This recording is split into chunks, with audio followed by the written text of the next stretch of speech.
Bienvenido a tu siguiente clase de química, quien te habla Mr. Alexander Colina. La clase de hoy, valencias y números de oxidación, parte importante para la nomenclatura de los compuestos orgánicos, perdón, de los compuestos químicos.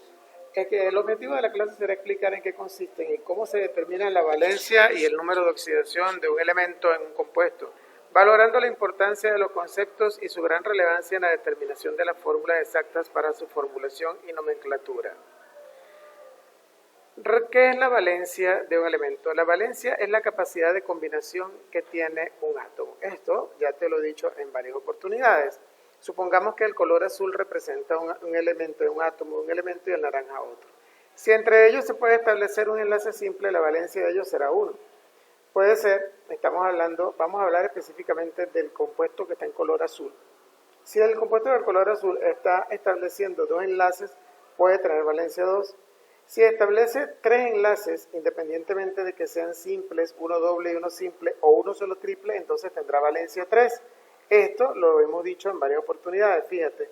En el caso del tricloruro de fósforo o el pentacloruro de fósforo, 3 átomos de cloro con fósforo y 5 de cloro con fósforo.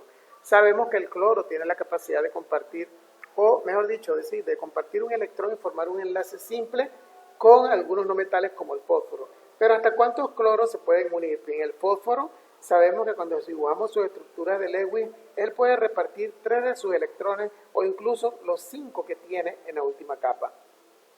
Pero si reparte solo 3 formando enlaces, 2 le quedarán como no enlazantes. Y cuando usa los 5, pues estará utilizando todos en total. O sea que la valencia del fósforo es 5, la máxima valencia. Pero también puede tener valencia 3 porque puede formar 3 enlaces, o sea que podríamos estar hablando de que tiene 2 valencias. Incluso sus estados de oxidación hacen referencia precisamente a eso. El estado de oxidación no es lo mismo que la valencia, pero están estrechamente relacionados. Por lo general es el mismo número. Y ya vamos a hablar un poco del estado de oxidación. Pero veamos el caso del carbono en la molécula de dióxido de carbono y del oxígeno en la molécula del agua. El carbono puede tener valencia 4 porque está estableciendo 4 enlaces con oxígeno en este compuesto. O sea que el carbono puede tener valencia 4, incluso 2 si deja 2 electrones no enlazantes por fuera. El oxígeno también tendrá valencia 2 porque generalmente puede establecer 2 enlaces o uno doble, pero es difícil que veas, además nunca verás un oxígeno estableciendo un enlace triple, no hay compuesto donde lo pueda establecer. Y el hidrógeno siempre tendrá valencia 1 porque él solo tiene un único electrón de valencia, capaz de establecer solamente un enlace simple. Esto lo viste el trimestre pasado. Ahora bien, el número de oxidación es un número entero que representa el número de electrones que un átomo pone en juego cuando forma un compuesto determinado. Está estrechamente relacionado a la valencia, aunque no es lo mismo, porque ese número de electrones básicamente será el responsable de la formación de los enlaces. El número de oxidación es positivo si el átomo pierde electrones o los comparte con un átomo que tenga tendencia a captarlos. Y será negativo cuando el átomo gane electrones o los comparta con un átomo que tenga tendencia a cederlos. Cuando establecíamos los enlaces químicos de los compuestos, viste que era así. El número de oxidación se escribe en números romanos, recuérdalo, cuando veamos la nomenclatura de Stock. Más 1, más 2, más 3, más 4, o menos 1, menos 2, menos 3, menos 4, etc.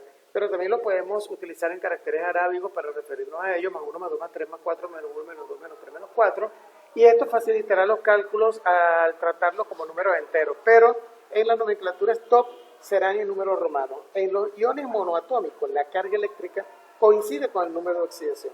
Cuando nos referimos, por ejemplo, al número de oxidación, el signo más o menos lo escribiremos a la izquierda del número, como en los números enteros. Por otra parte, la carga de los iones, el número de carga, se debe escribir con el signo de la derecha del dígito. Calcio 2 más, o ion calcio 2 más, o carbonato, esto lo vamos a ver posteriormente. Aquí te lo estoy dejando como referencia para que ya tengas idea de cómo se va a establecer. ¿Será tan complicado acaso saber cuál es el número de oxidación que le corresponde a cada átomo? Pues no, basta con conocer el número de oxidación de los elementos, que tiene un único número de oxidación, que son pocos y es muy fácil deducirlo a partir de las configuraciones electrónicas. Por eso te ofrezco esta tabla que tienes también en el libro y la puedes encontrar en internet, donde podemos ubicar a los elementos según los grupos de la tabla periódica y ahí al lado van a aparecer sus estados de oxidación.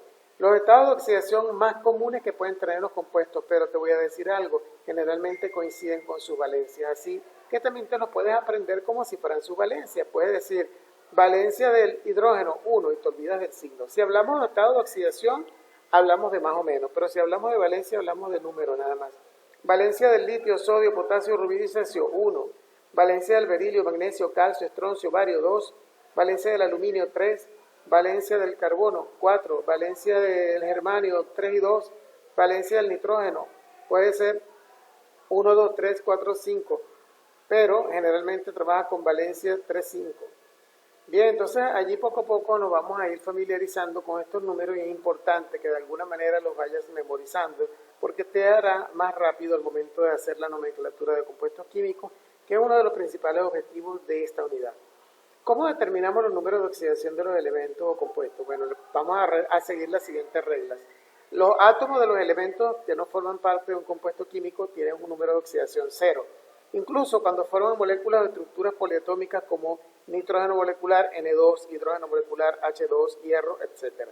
El número de oxidación de un ion monoatómico es su propia carga. Así, por ejemplo, el catión sodio más tiene un número de oxidación más 1, cloruro menos tendrá número de oxidación menos 1.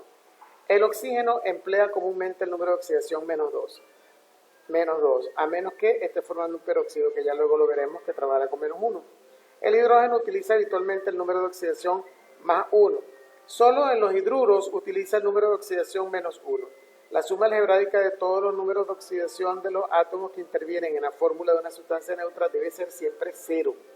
En los iones poliatómicos esta suma debe ser igual a la carga positiva negativa total que tenga el ion.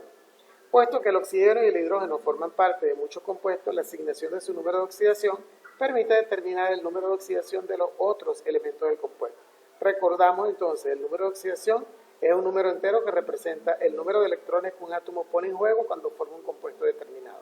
El número de oxidación es positivo si el átomo pierde electrones o los comparte con un átomo que tenga tendencia a captarlos, y será negativo cuando el átomo gane electrones o los comparta con un átomo que tenga tendencia a cederlos. Así, por ejemplo, fíjate, en este caso determinamos los siguientes números de oxidación, el del azufre en el dióxido de azufre. Si el oxígeno tiene estado de oxidación menos 2 y no conoce el del azufre, multiplica el número de átomos de oxígeno que tiene por su estado de oxidación, 2 por menos 2, y le vas a sumar el estado de oxidación del azufre que no conoce, que es X, que quedará multiplicado por 1 porque solamente hay un átomo de azufre, y lo igualarás a 0 porque esto no es un ion, no tiene carga ni positiva ni negativa, así que le colocas 0. Despejas la X como una ecuación y te da que es 4 positivo, o sea que el número de oxidación del azufre en este compuesto es más 4. Si lo hacemos con el caso del ácido nítrico, el hidrógeno tiene número de oxidación más 1 y el oxígeno menos 2, es una regla. Llamamos X al del nitrógeno y aplicamos la regla. Multiplicamos 1 del hidrógeno por 1, aquí lo tenemos, más X del nitrógeno por 1 porque solamente hay un átomo de nitrógeno, más 3 átomos que tenemos de oxígeno por menos 2, que es el estado de oxidación del oxígeno, debe ser 0 porque esto no es un ion, es un ácido. Despejamos la X y te da que es más 5, ese es su número de oxidación. ¿Qué pasa en el caso del ion perclorato? Tiene una carga negativa única aquí, menos, y cuando es una es menos 1, si fueran dos cargas negativas sería menos 2, si fuera una carga positiva más 3, entonces sería más 3, lo escribía en ecuación, fíjate, carga total del ion menos 1. Multiplicamos, ¿cuántos átomos de cloro hay? 1. 1 por el número de oxidación del cloro, que no lo conoces, X, más, ¿cuántos átomos de oxígeno hay? 4 por el número de oxidación del oxígeno, menos 2, igual a menos 1, la carga del ion perclorato. Despeja la X de la ecuación y te da más 7, y de hecho eso es un estado de oxidación del cloro, si lo puedes ver en la tabla, te darás cuenta que es así. Bien, entonces debes repasar estas reglas para poder encontrar los números de oxidación, y para eso tendrás una actividad individual que deberás entregar el mismo día y también tendrás una tarea para la próxima semana que se te asignará el día jueves. Es todo.